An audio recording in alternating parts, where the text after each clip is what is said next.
Franchement, il n'y a pas à dire, moi je trouve ça dégueulasse. Hola, les gens de YouTube. Après l'odorat et l'audition, aujourd'hui nous allons parler d'un nouveau sens. Qu'est-ce que c'est? Je pense que c'est facile à deviner. Franchement, il n'y a pas à dire, moi je trouve ça dégueulasse. La vidéo commence et ça va déjà parler de bouffe, je sens qu'il y en a qui vont être contents. Alors, que peut-on dire sur ce sens extrêmement intuitif qu'est le goût? On va voir ça tout de suite.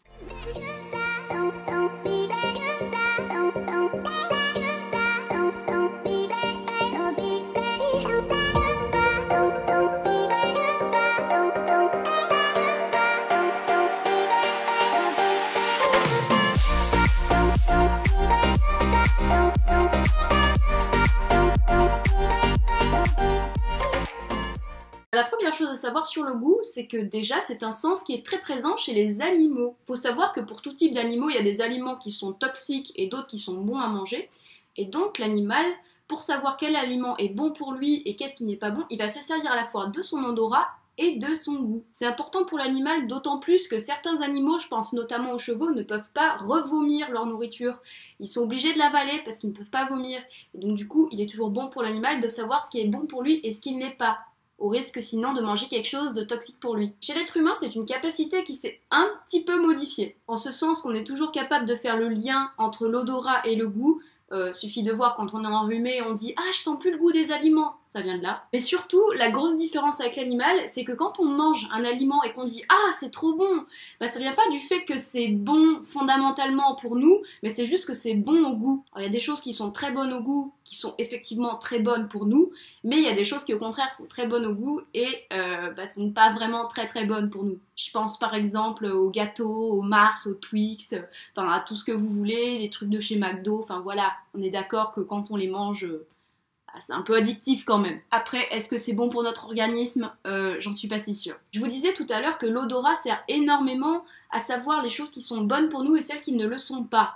Je veux dire au goût. Quand par exemple vous rentrez chez quelqu'un et que il a cuisiné pour le repas et que vous sentez que ça sent super bon, tout de suite ça vous donne l'eau à la bouche. Pourquoi est-ce que ça vous fait saliver comme ça et pourquoi est-ce que ça vous donne envie de manger? Tout simplement parce que l'odorat étant relié au goût, vous avez une projection mentale de ce que la personne prépare à manger, à cause ou grâce à l'odeur. Et au contraire, quand vous sentez quelque chose qui ne sent réellement pas bon, et ça vous donne pas envie de le manger. Après, bien sûr, il y a quand même des exceptions. Il y a des fois où ça sent pas bon, mais ça donne quand même envie de le manger, et puis vous goûtez, et puis en fait c'est super bon.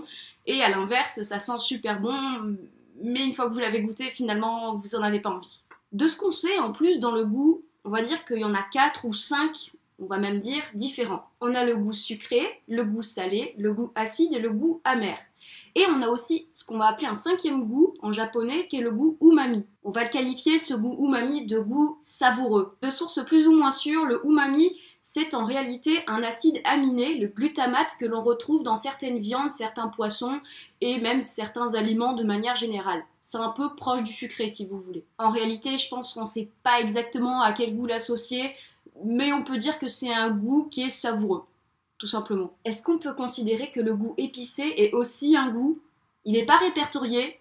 Moi je pense que oui. De façon générale, chez l'être humain occidental, on a 2 goûts qui sont plus appréciés que les autres. Le sucré et le salé. Et le moins apprécié, c'est le goût amer. Ça n'étonne personne. C'est le goût qu'on retrouve dans les endives par exemple, ou de manière un peu plus édulcorée dans le café. C'est le goût qui est, mais alors, détesté par les enfants. S'il y a des enfants parmi vous qui aimaient les endives, levez la main. Si parmi vous il y en a, vous êtes des warriors. Et je sais qu'il y en a, mais pas beaucoup. Moi-même, je le dis, j'assume, hein, je déteste les endives. Ah, par contre, un bon petit café noir bien corsé, là, bon, passons. Chez l'être humain, le goût avec la vue, ce sont les 2 sens les plus manipulables. Pourquoi? Parce que ce sont les sens qui, selon moi, sont les plus liés à nos émotions. Et j'avoue que chez le goût, il y a quand même un côté très subtil, parce que c'est un sens qu'on a dès la naissance, et c'est un sens qui est présent déjà depuis peut-être la préhistoire. Autrement dit, c'est un sens qui est extrêmement intuitif et extrêmement développé chez tout être vivant. Et je pense même chez les végétaux, à vérifier. Quand on n'est pas bien, par exemple, quand on vient de vivre un gros choc émotionnel, peut-être un chagrin d'amour, ça peut être...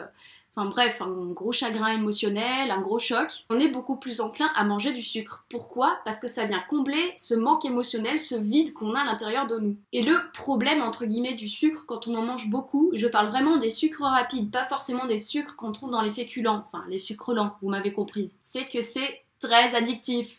Et je sais de quoi je parle. Quand tu manges un biscuit, t'as envie d'en manger un deuxième derrière. Et quelquefois, sans s'en rendre compte, on peut descendre le paquet en l'espace de quelques minutes. Et le sucre, contrairement à ce qu'on pense, on en retrouve quasiment partout. Je veux dire partout dans les produits transformés, même dans les chips, parce que c'est ce qui donne ce côté un peu addictif. Et donc, subtilement, sans qu'on s'en rende compte, nous sommes manipulables par le goût. Et ça, la plupart des industriels, voire tous les industriels, l'ont très bien compris. Après, il n'y a rien de mal à aimer le sucre ou à aimer quelque chose de très salé. Ce qu'il y a de dommage, c'est de ne pas s'en rendre compte. Et ce qu'il y a d'encore plus dommage, c'est de culpabiliser pour ça. Si on adore le sucre, ou qu'on adore le sel, ou peut-être qu'on adore l'acide, ça peut arriver, ce serait vraiment dommage de se culpabiliser pour ça, parce que c'est quelque chose qu'on a en nous.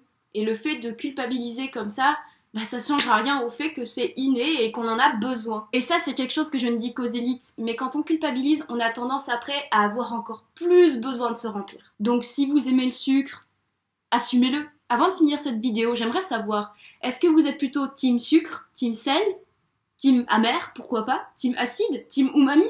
Dites-le moi dans les commentaires, ça m'intéresse. Ou peut-être team épicé, après tout, pourquoi pas. Pour ma part, je pense que je suis plutôt team sucre, ça c'est clair, et team acide, parce que j'adore quand ça pique les yeux. Si cette vidéo t'a plu, n'hésite pas à la liker. Si elle ne t'a pas plu, tu peux toujours la disliker. Après tout, c'est ton choix, tu fais ce que tu veux. Comme d'habitude, je te laisse mes réseaux sociaux juste ici et en barre d'infos. Mon Instagram @PiggyBoxWorld et mon Facebook Alban Caner Plastique. Si tu veux en savoir plus sur moi et sur mon travail, je te laisse ici l'adresse de mon site web albancanet.com. Sur ce, je te dis à bientôt et je te fais de gros bisous. Gros cœur sur toi.